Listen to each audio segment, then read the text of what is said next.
بسم الله الرحمن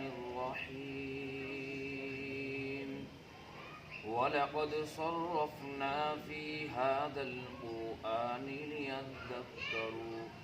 وما يزيدهم إلا نفورا قل لو كان معه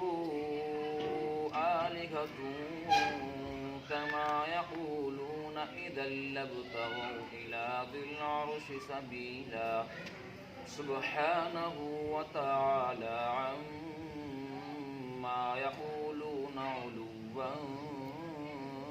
كبيرا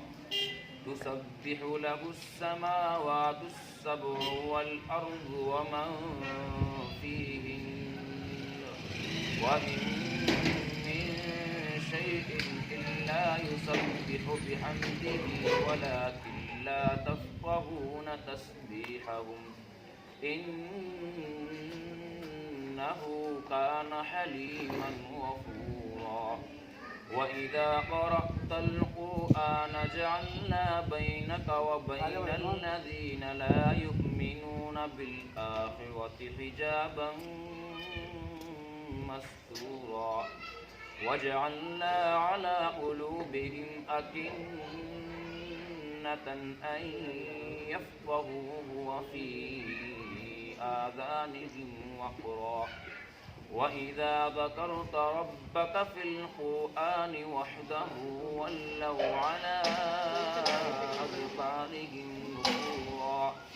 نحن أعلم بما يستمعون به إذ يستمعون إليك وإذ